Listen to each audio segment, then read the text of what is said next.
Y sí, hay que decirlo, ¿cambió la forma de bailar en mi ciudad? ¿O el milonguero del mundo tiene otra película en la cabeza? ¿Buenos Aires perdió el alma del tango? En este video lo vamos a ver. Seguime hasta el final. Mi nombre es Gustavo Bensecri-Sabá y hoy te quiero compartir un tema más delicado que mantener estable una taza de café mientras jugás con tu tabla de surf.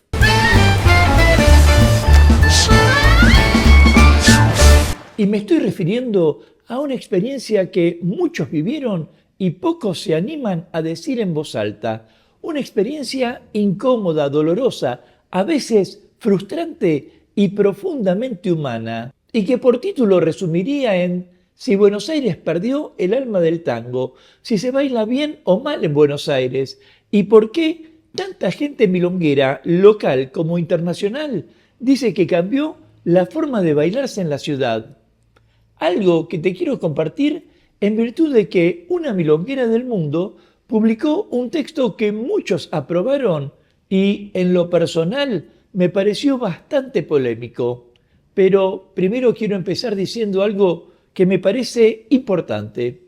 Ese texto que muchos podrían haber escrito no es una exageración, es una vivencia real que merece ser escuchada sin defensas automáticas. Y aunque duela leerlo, antes dolió en quien lo escribió, porque pensó que Buenos Aires, la cuna del tango, era otra cosa.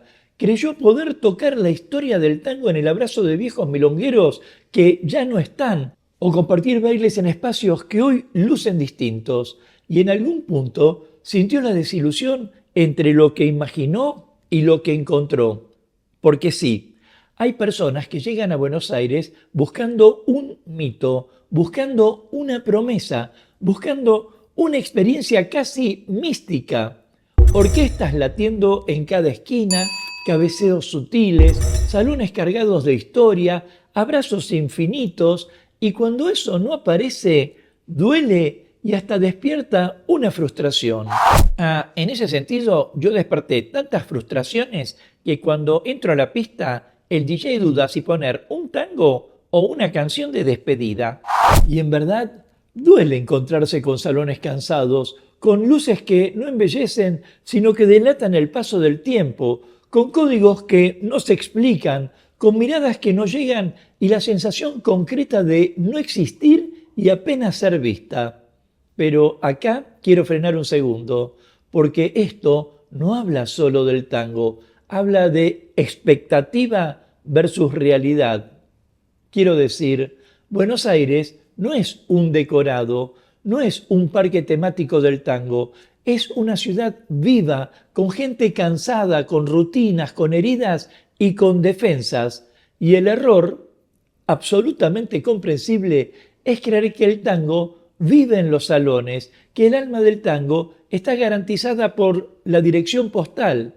Y cuando no la encontramos ahí, sentimos que nos engañaron. Pero el tango no prometió nada, somos nosotros los que proyectamos. Digo, muchos llegan imaginando una ciudad que abraza sin preguntar y se encuentran con una ciudad que no explica sus códigos porque nunca los tuvo que explicar. Por lo que entonces aparece esa sensación de muro de cristal. Estás ahí, ves todo, pero no entras. No te miran, no te eligen ni te leen. Y eso duele, claro está, porque el tango es un encuentro. Pero, ¿eso significa que el tango murió en Buenos Aires? Claro que no. A lo sumo significa que el tango cambió de lugar simbólico.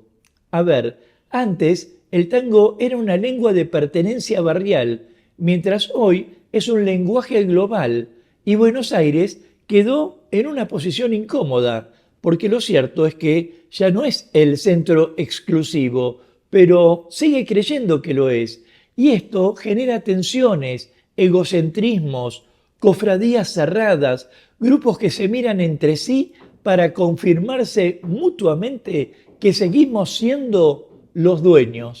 Y si somos los dueños, ¿por qué los que bailamos nunca cobramos? Y sí, hay lugares donde el tango se volvió una rutina defensiva, donde se baila para no perder el lugar, donde se protege más el estatus que el abrazo. Pero también es cierto que eso no es todo Buenos Aires, eso es una parte de Buenos Aires y el problema es que muchas veces es la parte más visible, por lo cual, mientras lleva su ticket de avión para embarcar, el visitante se va con una herida, con la sensación de que el tango prometido no estaba ahí, de que la elegancia mítica era más pose que presencia, de que la pasión era más relato que experiencia, que no hay ni tantos pasos esperados, ni tantas tandas bailadas, ni tantos abrazos como si hubiera gustado tener. Y encima con la sensación de que los locales solo bailan con locales, mientras las personas locales piensan que los locales solo quieren bailar con extranjeras. Pero hay que admitir que a veces algunas personas cometen el error de creer que el tango de verdad está en los salones de Buenos Aires y no dentro de sí mismas. Porque cuando dejamos de pedirle a la afuera que confirme nuestro valor, algo cambia. Cuando dejamos de esperar el cabeceo como salvación, el tango se libera.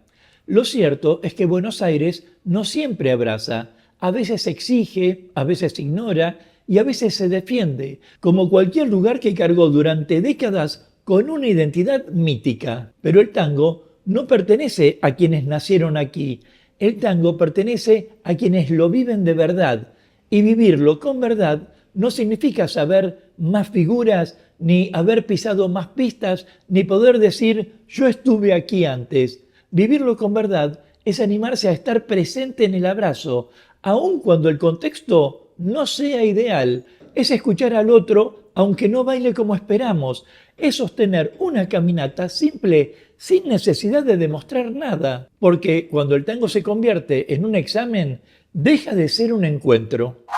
Para mí el tango siempre es un encuentro. Encuentro mi silla ocupada, encuentro a alguien que me patea, encuentro que sube la entrada, encuentro... De hecho, hay algo que se pierde cuando confundimos pertenencia con propiedad. Quiero decir, el tango no es una herencia que se guarda bajo llave, es una experiencia que se renueva cada vez que dos personas se reconocen, aunque sea por 3 minutos. Y cuando eso no sucede, no importa cuántos años tenga el salón ni cuántas fotos sepiadas cuelguen de las paredes. Muchos llegan a Buenos Aires esperando que la ciudad les devuelva una identidad, cuando en realidad el tango funciona al revés, te la pone en cuestión, te muestra cómo mirás, cómo esperás, cómo reaccionás cuando no sos la persona elegida. Y eso puede doler, pero también puede ser una oportunidad enorme de crecimiento, porque el tango no expulsa, revela, y lo que revela no siempre es cómodo, pero casi siempre es honesto. De modo que si bien hay quienes comprueban cómo se vive el tango porteño, también aquellas personas debieran saber que ningún derecho de nacimiento garantiza profundidad, conexión ni humanidad en el abrazo. Y esto es importante decirlo sin enojo, porque comprobar, custodiar, cerrar filas muchas veces es una respuesta al miedo, más específicamente al miedo a perder relevancia, miedo a que el tango siga viviendo sin pedir permiso, porque el tango no se empobrece cuando viaja, se empobrece cuando se encierra. Si a propósito querés compartir tu punto de vista, déjame tu comentario y de paso forma parte de la comunidad Tango Milonga suscribiéndote ya a este canal y activando la campanita de notificaciones para enterarte rápidamente de cuándo aparecerá el próximo video de clases, cultura o actualidad de tango argentino. Sea como fuere, si bien para muchos el tango de Buenos Aires no es lo que esperaban, las cosas son como son y hay que asumirlas tal cual. Cada uno es responsable de que el tango, el baile, el abrazo y el movimiento se supere en cada momento. Porque de lo que estamos hablando es de que el tango es una experiencia interior compartida, no una frontera geográfica. Entender que el tango que no encontraste en Buenos Aires no está perdido, sino que está como un lugar al que llegás y que debes descubrir para estar. Aunque quizás el verdadero aprendizaje nos diga que cuando dejamos de pedir permiso, el abrazo aparece. De allí que yo no puedo afirmar aquí si Buenos Aires perdió el alma del tango. Como mucho diría que tal vez dejó de sostener el mito para obligarnos a crecer y en algún punto elegir cómo y desde dónde ofrecernos al encuentro. Nos vemos en breve mientras paso a paso pasa la cultura.